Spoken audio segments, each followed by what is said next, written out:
Magandang gabi po sa bawat isa. Salamat sa Diyos sa panibagong araw na ipinagkaloob sa atin. So, bago po tayo magsimula, tayo po ay manalangin sa pagkakataong ito.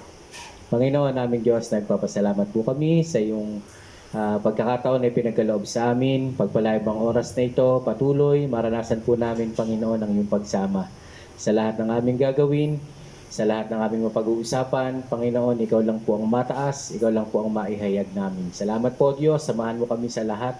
Panginoon, hayaan mo, Panginoon, na maging blessing ang iyong mga salita sa bawat isa. Samahan mo rin ang bawat mga anak mo na nakikinig, nanonood sa kanilang bawat tahanan.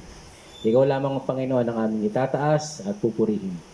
Ito po ang aming panalangin sa pangalan ni Jesus. Amen. Okay, so sa ating pagpapatuloy po ay nung nakaraan ay pinag-aralan po natin ang mga tungkol sa kaligtasan, sa krus, sa blood. Ngayon naman po ay pag-aaralan natin ang faith. Sabihin natin faith. Okay, so pagka sinabing faith, ito ay pananampalataya ng bawat isa na kung saan dito talaga tayo tinawag. Ito ay mark ng bawat mananampalataya. Ito ay marka na ng mga disipulo. Kaya nga po mananampalataya ang tawag sa atin kasi naniniwala tayo kay Jesus. Naniniwala tayo doon sa sinabi ng Panginoon. Kasi kung hindi ho tayo naniniwala sa kay Jesus, hindi tayo naniniwala sa salita ng Diyos, okay, hindi na kailangang pag-aralan ang salita ng Diyos.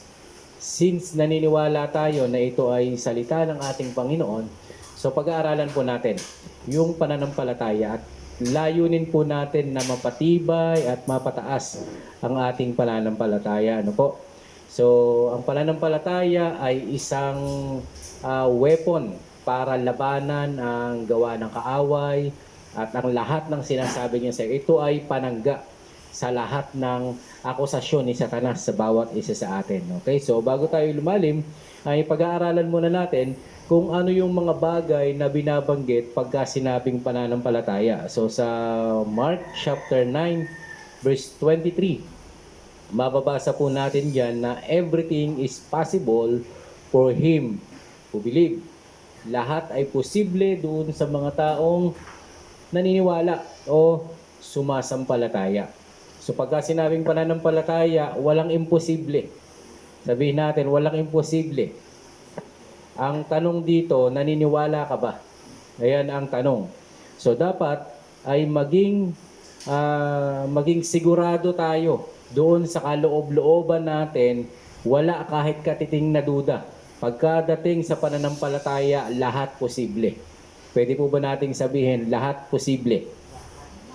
Yan, kapag dating sa pananampalataya, walang inch of doubt na kasama. Kahit anong bahid ng pagdududa, basta sinabi ng Panginoon, naniniwala tayo kung loloobin ng Diyos, mangyayari. So kapag dating sa pananampalataya, ang alam natin, mangyayari ang lahat ng bagay. Amen. So alam niyo po ba si Adan? Si Adan ay nagkasala nung siya ay umalis sa pagiging depende sa Diyos. Okay? Ang ibig sabihin, nung naniwala siya sa ahas na hindi kayo mamamatay, hindi totoo yan. Okay? Yung salita ng Panginoon na huwag ninyong kakainin ito, mamamatay kayo, siya ay nagkasala. At dumating siya doon sa punto, doon sa tinatawag na hindi na siya dumipende doon sa sinabi ng Panginoon. Mas pinaniwalaan niya yung ahas. So sa pananampalataya natin kapatid, merong ahas. Sabihin natin ahas. Kasi kukunin niya talaga ang pananampalataya mo sa Diyos at papalitan niya ito ng kasinungalingan. At wag ho nating pababayaan yun kasi nung ginawa ni Adan yun, ito po ay act of unbelief. Hindi na siya naniwala sa Diyos. At ang nilakaran niya ay ang sinabi ng kaaway. Okay? So, ito rin po ang dahilan, ang napakalaking dahilan kapag tayo ay manunumbalik sa Panginoon. Faith is the way we come back into the relationship with God.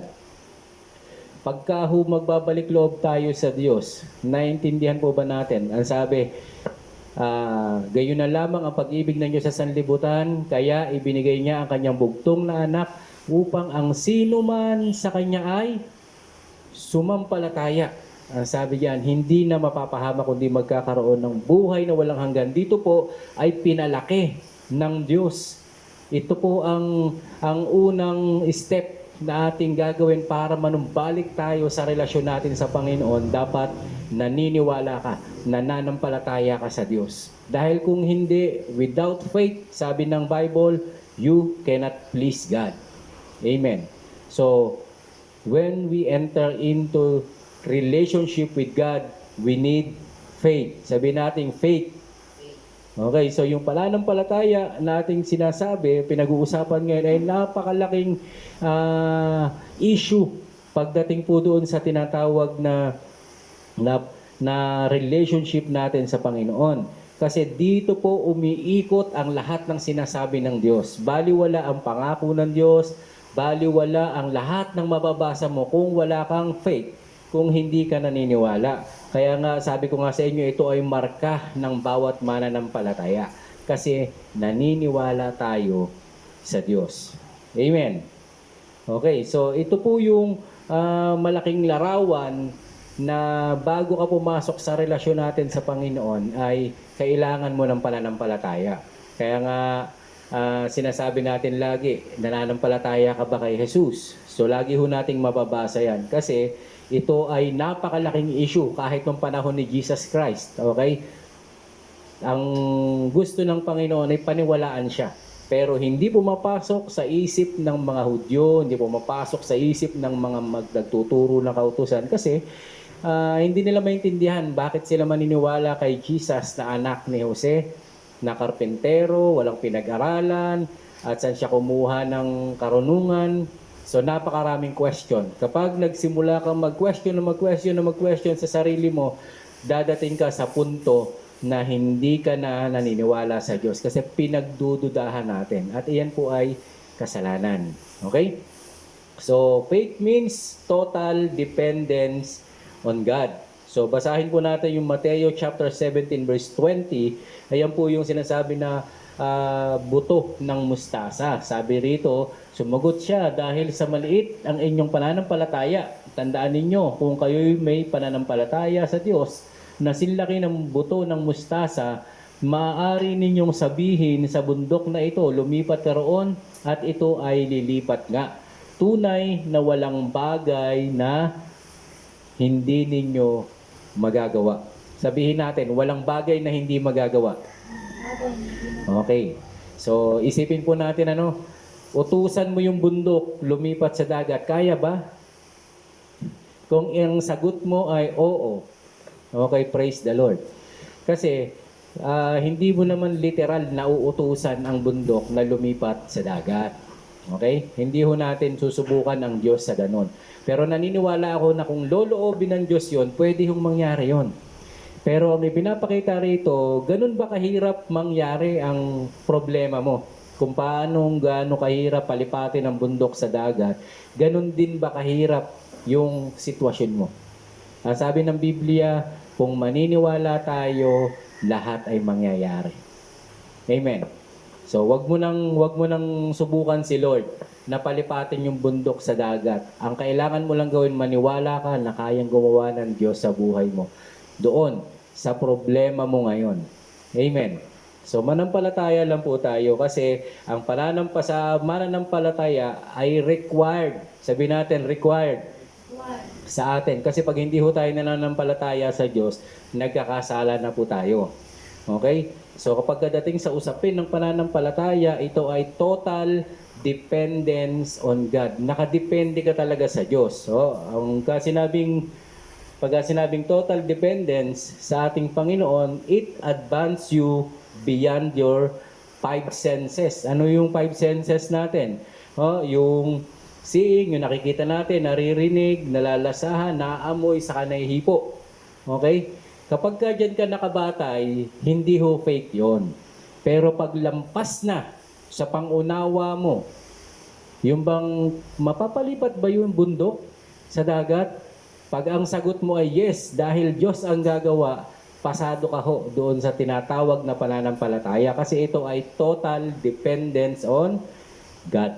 So pagka sinabi nating total dependence sa Panginoon, hindi mo pagbabasihan yung five senses, yung limitado nating kaisipan. Letter B, ang ibig sabihin ng faith na total dependence sa Panginoon, it releases you to limited capacity. Okay? Iniiwanan mo yung limitadong kapasidad mo.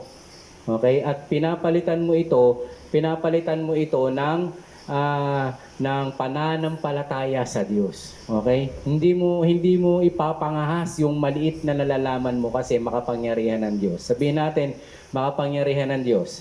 Pangyarihan ng Diyos. Sabi dun sa Proverbs chapter 3 verse 7, huwag mong ipangahas ang iyong nalalaman. Matakot ka sa Diyos, lumayo ka sa kalikuan. Yung 5 and 6, ang sabi doon, kay Yahweh ka magtiwala, buong puso, buo at lubusan, huwag ka mananangan sa sarili mong karunungan. Amen? So, ang pananampalataya ay total dependence sa Panginoon. Pangatlo, ang pagkadating sa pananampalataya, by faith, you move from inability to God's ability. Hindi natin kaya, pero pag God's ability, okay, yan yung tunay na pananampalataya, kapatid. Yan yung pinag-uusapan natin. Yan yung faith na binabasa natin sa Biblia. Kaya magugulat ka, merong babae doon na humawak lang sa laylayan ng damit ni Jesus Christ, gumaling. Why? Meron siyang malaking pananampalataya. Meron doon pumunta para sa katulong niya. Hindi na si Jesus pumunta kasi ang sabi niya, sabihin niyo lang po at gagaling siya. Ano po nangyari kung alam niyo yung kwento? Gumaling. Bakit po? Nanampalataya eh. Inaalisa natin yung limitadong kaisipan natin o yung kapasidad. At pumupunta tayo sa pananampalataya o kakayahan ng ating Panginoon. Amen. So sa ganitong paraan, makikita po natin na ang pananampalataya ay napakalawak at napakalalim. At ito po ay nagpapakita ng total dependence sa Panginoon. So ganito tayo dapat lumakad sa ating pananampalataya. Na kung saan tayong lahat ay tinawag, sabi natin, tinawag. Ikaw at ako, ang pagkatawag sa atin, manampalataya tayo na ang pinaniniwalaan natin ay Diyos na walang limitasyon. Amen. Okay? So, ang pananampalataya po ay obedient sa salita ng Panginoon. Faith is obedient action in response to what God had said. So, makikita natin yan na ang pananampalataya ay merong tinatawag na obedient. Hindi ka lang obedient. Yun yung action. Yung action natin ay response sa salita ng ating Panginoon. Okay, so Hebrews 11:1. Mababasa natin. Ayan, ang pananampalataya ay ang pagtitiwala na mangyayari ang ating mga inaasahan. At ito ay katiyakan tungkol sa mga bagay na hindi natin nakikita. Okay? Faith is being sure. Yung pananampalataya ay merong kasiguruhan. Na titiwala tayo talagang mangyayari yung ating inaasahan. Walang duda. Okay? Walang bahid ng pagdududa. Kapag ganito po ang level ng pananampalataya mo pag tumatawag ka sa Panginoon, shoot. Okay?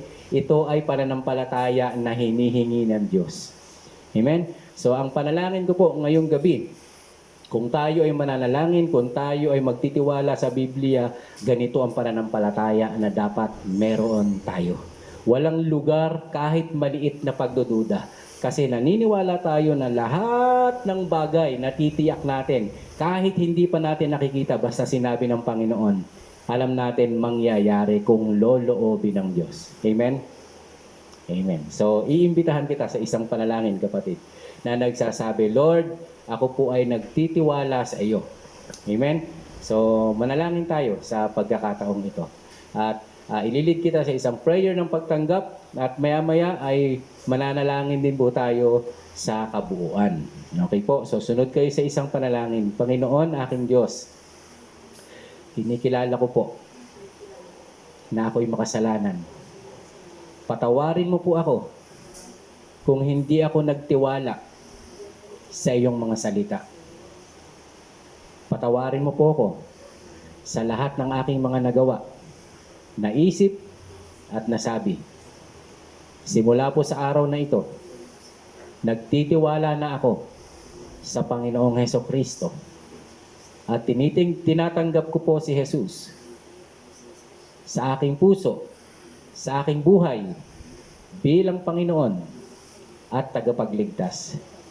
Salamat po sa buhay na walang hanggan. In Jesus' name, Amen and Amen.